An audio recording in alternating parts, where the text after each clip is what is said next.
नमस्कार। अक्सर बड़ी बड़ी और मुश्किल लगने वाली बातों के पीछे एक बड़ी दिलचस्प कहानी छिपी होती है और हमारा काम है उसी कहानी को सब तक पहुंचाना। तो चलिए आज बात करते हैं प्लूटो की। एक ऐसी दुनिया जिसके बारे में हर किसी ने सुना है, लेकिन जिसकी कहानी में रहस्य हैं, बड़े विवाद हैं और कुछ ऐसी खोजें हैं जो हमें हैरान कर देती हैं। अब देखिए, ये कहानी प्लूटो की खोज से भी पहले शुरू होती है। इसकी शुरुआत होती है एक पहेली से, जो हमारे सौरमंडल के सबसे अंधेरे कोनों में छिपी थी। 19वीं सदी के आखिर में वैज्ञानिकों ने एक अजीब बात नोट की। यूरेनस और नेपट्यून, ये जो दो विशाल ग्रह हैं, इनकी चाल में कुछ गड़बड़ थी। ऐसा लग रहा था जैसे कोई अनदेखी बहुत बड़ी चीज, जिसे उन्होंने नाम दिया प्लैनेट एक्स, इन्हें अपनी तरफ खींच रही हो।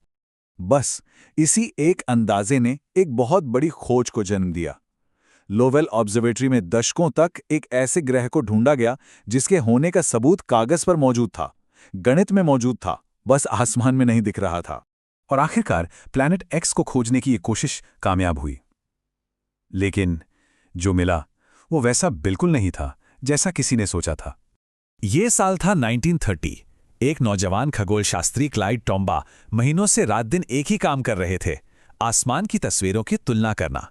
और फिर एक दिन उन्हें दिखा रोशनी का एक छोटा सा हिलता हुआ बिंदु। और जानते हैं इसका नाम प्लूटो किसने रखा? इंग्लैंड में रहने वाली एक 11 साल की बच्ची ने, वेनेशिया बर्नी। उसे लगा कि इतनी दूर, इतने अंधेरे में जो दुनिया है, उसके लिए पाताल के रोमन देवता का नाम ही सही रहेगा। तो दुनिया को अपना 9वां ग्रह मिल चुका था। लेकिन जैसे जैसे वैज्ञानिकों ने इसे समझना शुरू किया, पहेली सुलझने के बजाय और उलझती चली गई। सबसे पहली और सबसे बड़ी हैरानी, प्लूटो तो बहुत ही छोटा था। अरे, हमारे चांद से भी छोटा। इतना छोटा कि वो यूरेनस और नेपच्यून जैसे दैत्य ग्रहों को हिला भी नहीं सकता था। तो फिर उस प्लैनेट एक्स का क्या हुआ, जिसकी वजह से ये सारी खोज शुरू ही थी? और प्लूटो की अजीब बातें यहीं खत्म नहीं होती।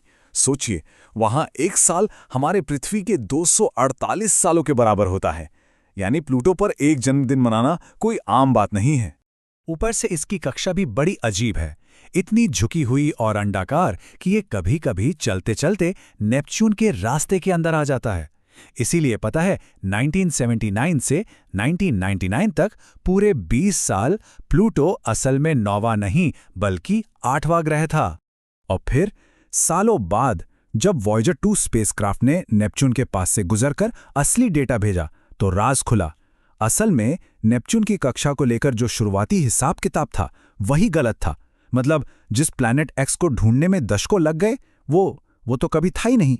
तो प्लैनेट एक्स की पहेली तो सुलझ गई, लेकिन अब एक नई और शायद उससे भी बड़ी बहस जन्म लेने वाली थी। 90 के दशक में टेक्नोलॉजी बेहतर हुई और खगोलविदों को प्लूटो के आसपास में वैसी ही और भी बर्फीली दुनियाएं मिलने लगी।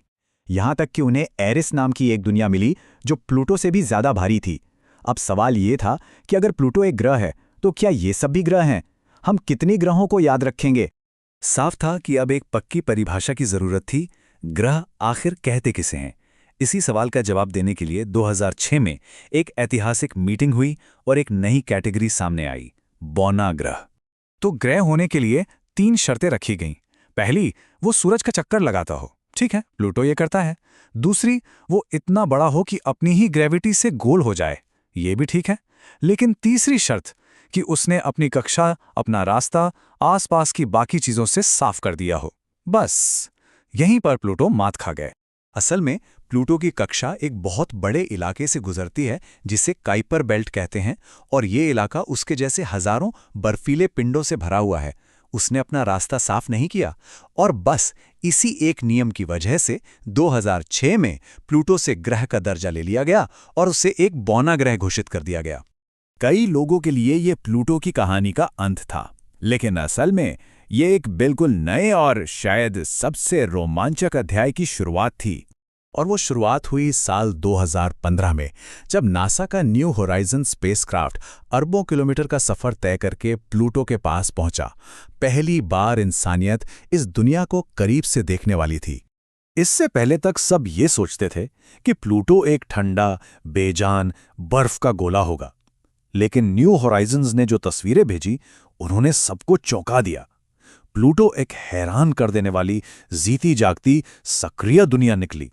वहां बर्फ के ऊंचे ऊंचे पहाड़ मिले, जमी हुई नाइट्रोजन का दिल के आकार का एक विशाल ग्लेशियर मिला, एक पतला नीला वायुमंडल, और एक नहीं दो नहीं बल्कि 5-5 चांद उसकी परिक्रमा कर रहे थे।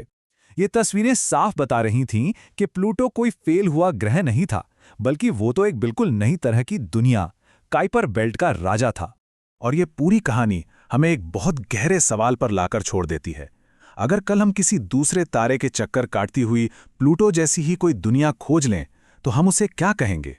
हमारी परिभाषाएं तो बदलती रहती हैं, लेकिन ब्रह्मांड हमें हमेशा हैरान करने के नए नए तरीके खोज ही लेता है।